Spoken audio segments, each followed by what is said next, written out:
在当下的中国，如果你问一个年轻人毕业后最想干什么，得到的答案大概率是进体制内为人民服务。这句话从内心出发而言是真的，但你如果再多问一句为什么想进体制内，对方可能会沉默几秒，然后笑一笑，因为后半句没说出口的真心话往往是我不想被优化，不想35岁还在投简历，不想大厂拿命换来的高薪突然断供，不想在出租屋里盘算下个月社保怎么交。为人民服务是光辉的理想，但避险才是这个时代最底层、最真实也最汹涌的暗流。2025年，中国国家公务员考试报名人数首次突破340万，报录比接近86:1。最热门的岗位，中华全国总工会一个办事员职位，超过1.6万人争夺，1.6万人抢一个办事员。社交媒体上，年轻人把考上公务员称为上岸，这个词本身就值得玩味。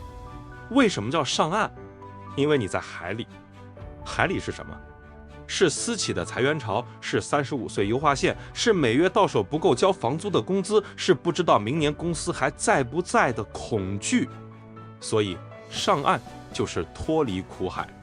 但今天我想讲一个日本的故事，它或许能让我们看到全民考公这条路的终点到底是什么。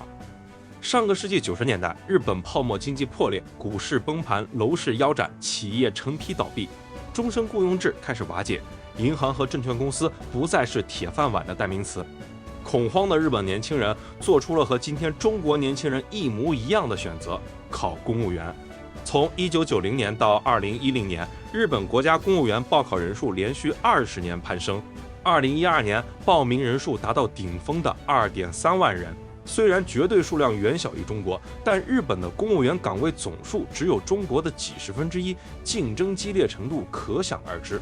热门岗位的录取率一度低至2%到3%，和今天中国国考最热门的岗位相差无几。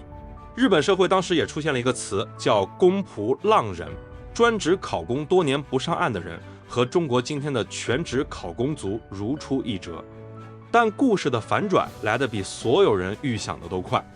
2012年，安倍晋三上台，他推行安倍经济学，大规模金融宽松，日元贬值，股市大幅回升，私营企业开始复苏，大企业重新扩招，起薪年年上涨。与此同时，日本政府开始推行公务员改革，削减薪资，严格考核，延长退休年龄，甚至开始裁员非核心岗位。一夜之间，天平开始倾斜了。私营企业变得有钱有前途，公务员变得没钱没光环，年轻人迅速用脚投票。日本国家公务员报考人数从2012年的2.3万人暴跌到2019年的1.3万人，几乎腰斩。2023年进一步降至1.1万人，创下历史新低。日本人事院每年的调查都显示，公务员岗位的吸引力持续下滑。日本媒体开始用公务员危机来形容这个现象。日本用30年时间完整经历了一个全民考公的潮起潮落，高潮期20年，退潮期10年。把日本和中国的考公热潮放在一起对比，会发现驱动逻辑几乎完全相同。第一层，经济预期。日本在泡沫破裂后经历了失去的30年， GDP 长期在低位徘徊，通缩阴影挥之不去。日本内阁府数据显示，1990年代以后，日本潜在增长率从4%以上一路下滑到不足1%。中国近几年的 GDP 增速虽然仍高于日本，但下行压力同样明显。2024年中国 GDP 增长5.0%，但青年失业率数据一度引发广泛关注。当经济前景不明朗，稳定就成为最大的吸引力。第二层，就业结构。泡沫破裂后，日本企业大规模缩减正式岗位，非正规雇佣比例从1990年的20%一路升到如今的近40%。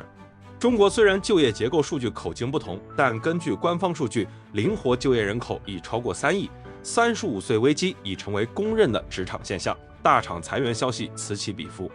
正式岗位缩减，合同工和外包比例上升，就业不稳定性加剧，这和当年日本如出一辙。第三层，社会保障落差。日本公务员的养老金和医保待遇长期明显优于私营部门，而在中国，体制内和体制外的退休金差距同样是社会最敏感的神经之一。尤其当经济下行，体制内的兜底感显得格外珍贵。但中日之间有一个根本性的差异：人口结构。日本考公热退潮的10年，恰恰是日本劳动力人口急剧萎缩的10年。少子老龄化导致年轻人供给越来越少，企业不得不靠提高薪资来抢人。2023年，日本大学生就业率高达97%以上，创下25年新高。多个行业的应届生起薪涨幅创下1991年以来最高。企业在校园招聘中极尽拉拢智能式，部分企业甚至提供入职即送带薪长假、高额签约奖金等条件。日本大学生就业进入超级卖方市场。此消彼长，企业的吸引力一旦超过体制内，考公热自然退潮。而中国目前面临的挑战是，青年就业压力仍然较大，结构性矛盾尚未完全缓解。根据中国教育部和人力资源和社会保障部的数据，2025届全国普通高校毕业生规模预计超过1200万人，再创历史新高，就业总量压力依然存在。在这个问题得到显著缓解之前，体制内的避风港效应不会轻易消退。换句话说，日本考公退潮的前提是劳动力极度短缺，这个条件中国暂时不具备。那么问题来了，中国的考公热会一直热下去吗？日本的经验告诉我们不会，但退潮的时间和幅度取决于3个关键变量。第一个变量，经济周期。如果中国经济能在未来5到10年内找到新的增长引擎，人工智能、新能源、高端制造，私营部门重新扩张，提供大量高薪、稳定、有前景的岗位，考公的吸引力自然会下降。日本的经验证明，年轻人不是天生就喜欢体制内，他们只是比其他年龄段的人更擅长算账，哪边给的多，哪边有未来，他们就去哪边。第二个变量，公务员制度改革。日本政府在过去10年里不断削减公务员薪资和福利，叠加严格考核制度，加速了考公退潮。中国如果对体制内岗位进行类似的祛魅改革，控制薪资增长，拉平养老金差距，推行能进能出的考核机制，考公的热度会更快降温。但问题是，在当前的就业环境下，这样的改革空间有多大？第3个变量，人口结构，这是最根本的变量。中国当前正处于少子老龄化的加速期，2023年人口已连续第2年负增长，2024年新生儿数量约900余万，而10年前的2014年，这个数字是约1687万。随着劳动年龄人口持续减少，最终也会进入企业抢人的阶段。但这个过程有多长？日本从出生率下降到劳动力紧张用了将近30年。考虑到中国人口基数更大，产业结构更复杂，这个时间可能更长，也可能比预期的更短。如果这3个变量长期不动，中国很可能进入一个持续10到20年的考公刚需期。国考报名人数继续攀升，录取率继续走低，全职考公族成为一种长期的社会亚文化。但日本的前车之鉴也告诉我们，潮水总有退去的一天。回到开头那个问题，全民考公的终点是什么？日本的故事给出了一个清晰的答案。当经济回暖，企业扩张，公务员福利被削减，年轻人会迅速掉头，考公热会冷下来，市场会重新成为人才流向的主河道。但日本的故事也有一个黑暗的背面，那些在考公热潮中反复尝试最终没能上岸的人，被叫做公仆浪人。他们错过了企业招聘的黄金窗口期，把自己最好的几年砸在了题海里。等他们回过神来，市场上留给他们的只有更差的岗位和更低的起薪。中国现在也有一个词叫全职考公族。有调查报告显示，相当比例的应届毕业生选择暂不就业，全身心备考公务员。还有不少人已经毕业2-3年没找过一份正式工作，因为一旦交了社保就失去了应届生身份。更隐蔽的问题是，如果体制内岗位持续成为全社会最聪明、最有行动力的一批人的首选，谁来推动技术创新？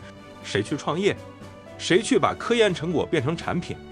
当一个社会把最优秀的人才大规模吸入分配系统而非生产系统，它的经济活力从何而来？日本在失落了30年中，之所以还能勉强维持经济规模和社会运转，很大程度上靠的是当年泡沫经济前积累的产业优势和那一代拼命做研发的工程师。但即便有这些老本，日本也被狠狠教训了。那么中国呢？所以我个人的判断是，全民考公热本质上不是年轻人的问题，是经济结构的问题。它不是一个现在年轻人怎么都不想奋斗了的道德命题，而是一个关于机会成本的理性计算。当市场提供的安全感低于体制内，当努力和回报之间的确定性断裂，年轻人选择考公不是退缩，是避险。但危险在于，如果这个局面持续太久，会有太多人发现自己上岸不成，却被困在了水里。日本的故事告诉我们，潮水会退，但你要保证自己不会搁浅。最后留一个问题给正在看这个视频的你，如果你面前有2个选择，一个是体制内安稳可预期但不富，一个是市场风险大波动大但天花板更高，你的选择是什么？欢迎在评论区说说你的答案，也欢迎分享给身边正在准备考公的朋友。